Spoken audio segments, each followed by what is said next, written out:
Alors, mes chers amis, une fois que le prophète de l'islam il est décédé, les califes, les successeurs de Mahomet, ils ont préparé des armées très faibles, mais très sauvages.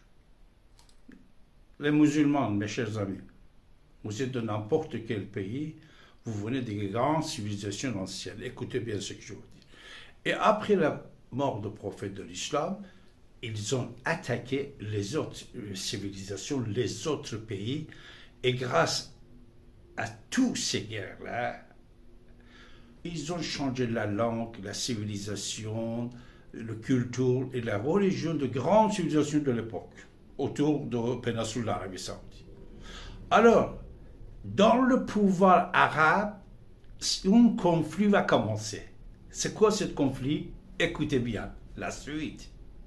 Le conflit qui va commencer à l'intérieur du pouvoir arabe musulman, c'est la guerre de deux familles de Mahomet. Bani Umayya et Bani Hashim. Mahomet, il est de Bani Hashim. Et Bani Umayya, c'est son oncle. C'est son oncle. Ces deux familles-là, ils travaillaient, un pour la Perse, l'autre, c'est pour le Rome de l'époque, de l'ancien, qu'ils ont tué même Jésus. Après, ils disent que c'est les Juifs qui l'ont tué. N'oubliez pas, Bani Umayya, il était sous l'autorité de la Perse, et Bani Hashim, il était sous l'autorité de Rome. La Rome, qu'est-ce qu'il fait? Écoutez la suite. Il y a 100 ans, avant la création de l'islam par Mahomet, Rome, il va intervenir dans le tribu de Cyrus, Kourosh, qui s'était nommé après Quraysh. Quraysh, ça veut dire Cyrus, le roi Cyrus. Le tribu, c'était nommé au nom du roi perse, Kourosh. Alors, les Roms de l'époque, qui colonisaient une grande partie, qu'est-ce qu'ils vont faire? Ils vont venir changer la tête de pouvoir en péninsule d'Arabie Saoudite. Ils vont prendre le pouvoir de tribu Quraysh de famille Mohammed, de Bani Umayya, et ils vont donner à Bani Hashim 100 ans avant la création de l'islam. Alors 100 ans après la création de l'islam, ce changement va faire. Et Bani Hashim, il va être chargé de créer une armée pour attaquer la Perse. Puisque entre la Rome et la Perse, il y avait toujours la guerre, et il utilisait les autres tribus qui étaient autour, surtout les tribus sauvages arabes, dans leur combat, n'est-ce pas? Alors, 100 ans avant, M. Hashim, il va créer un mouvement secret qui est en collaboration avec les Roms. Rome, il va aider, il va armer jusqu'à Mahomet, que Mahomet va créer l'islam. La création de l'islam, comme c'est arrivé dans le Coran, verset Rome. Il y a un surat dans le Coran, Rome. Il y a 5 versets. Là, vous pouvez bien comprendre que l'islam s'est écrit par les Roms contre l'Iran, contre la Perse. Après la création de l'islam, même dans le Coran, Mahomet, il dit que que la Perse a gagné contre le Rome, mais la Perse va être le perdant et on va détruire la Perse. Allah, il va le détruire. Allah, ce n'est pas le Dieu. En arabe, le Dieu, ça veut dire Rab. Allah, c'est les statues de Quraysh qui étaient dans le Kaaba. Il s'appelait Elah. Et quand il dit Al, et là, ça devient Allah avec l'article de A-L, ça devient le statut de prophète de l'islam, Mahomet. Alors, c'est Allah il dit qu'il va détruire. Chaque fois quand Allah en parle, c'est le statut de Quraysh. Quand on dit Allahu Akbar, c'est-à-dire le statut il est le plus grand. Il faut dire Allahu Kabirun. Il faut dire qu'il est le plus grand, ça veut dire il y a le plus petit. Le conflit entre deux familles de Quraysh, de tribus de Mahomet, va commencer et va être continué même jusqu'à aujourd'hui, même que nous sommes en train de parler avec vous. C'est-à-dire, au départ, c'est les califes, il y en a 4 califes qui vont prendre le pouvoir. Un, c'est famille Mahomet, les 3 autres, ce n'est pas la famille de Mahomet, Abu Bakr, Omar, Othman, et Ali, c'est la famille de Mahomet. Et après, il aurait Bani Umayya. Bani Umayya, c'est-à-dire il va reprendre le pouvoir, c'est Abu Sufyan et tous ces partis-là, le oncle de Mahomet. Pendant un certain temps, le oncle de Mahomet, Bani Umayya, ils ont le pouvoir, mais après c'est au moment des Abbassides. Abbas, c'était le oncle de Mahomet, de famille, de tribu, de famille Bani Hashim, c'est-à-dire la famille de Mahomet. Oh, ils vont reprendre le pouvoir grâce aux Iraniens. Bani Abbas, il va charger les généraux iraniens qui vont faire une grande révolution. Ils vont renverser Bani Umayya, ils prennent le pouvoir, Bani Abbas, et ils vont rester au pouvoir, les Abbassides, pendant 5 siècles. 5 siècles de pouvoir. Mais cette guerre ne va pas finir comme ça va continuer. Et à l'intérieur des Abbassides, il y a plusieurs mouvements contestataires, chiites, on dit, ou alawites, ou sharifs, qui va sortir. Alors actuellement, c'est très important. Écoutez bien. Écoutez très bien. Actuellement, c'est très important. Actuellement, tous les mouvements et pays qui sont en lien avec la République islamique d'Iran, des ayatollahs, qui font la guerre contre Israël, toutes ces familles-là, c'est la famille de Bani Hashim. C'est des chiites. La totalité, c'est des chiites. Alors, les chiites, il y a plusieurs tendances. Il y a chiites, 5 imams, 6 imams, 7 imams, 4 imams, 12 imams, avec les noms variés. Mais c'est des chiites. Seulement en Arabie Saoudite, vous avez Wahhabites, on dit, c'est les sunnites.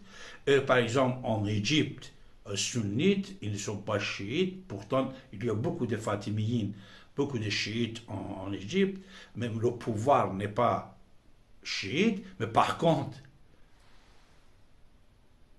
au Maroc, le roi Mohammed VI, il est alawite, mais il n'est pas avec l'Iran. La Syrie, Bachar al-Assad, il est chiite, il est alawite, il est avec l'Iran. Houthi, les outils en Yémen, c'est des chiites. C'est descendants de Zaydiyeh. En Irak, Hashd al-Sha'bi, et la plupart des peuples irakiens, c'est des chiites. Liban, Hezbollah, c'est les chiites, c'est Bani Hashim, c'est le tribu de Mahomet, c'est des chiites. Alors ils sont unis, et ça c'est très important ce que je veux vous dire. C'est-à-dire la totalité de pouvoir de tous les 7 pays qui fait l'hégémonie, l'Iran, la République islamique d'Iran, c'est des chiites, c'est des arabes d'origine Bani Hashim, oncle de famille de prophètes de l'islam, et tous sont des arabes. Surtout avec le turban noir qui donne sur la tête, c'est des arabes, c'est descendants de Mohammed. Ils ne sont pas ni syriens, ni iraniens, ni libanais. Hassan Nasrallah, Ali Khamenei, ce sont des arabes. Alors c'est ici que vous devez faire attention à ce que je veux vous dire. Quand ils vont attaquer l'Israël, il dit les envahisseurs, les occupants. Ils ont occupé Palestine. C'est pas vrai. C'est pas vrai. Palestine, histoire, je vous ai dit, allez-y, lisez plus et donnez vos analyses sur l'histoire de Palestine avant l'islam. Et de l'autre côté, il dit c'est les envahisseurs, les Israéliens. Ce qu'il dit, c'est Israël est envahisseur. Il doit savoir que M. Hassan Nasrallah, qui est avec le turban noir, descendant du prophète d'islam, c'est lui qui l'a envahisseur au Liban, parce que son origine c'était péninsule d'Arabie Saoudite. Il est venu envahir le Liban. Ali Khamenei en Iran, turban noir, Abdi Sayyed, descendant du prophète de l'islam, c'est lui qui l'a envahisseur en Iran. L'Iran était la Perse, jamais l'Iran n'était pas arabe.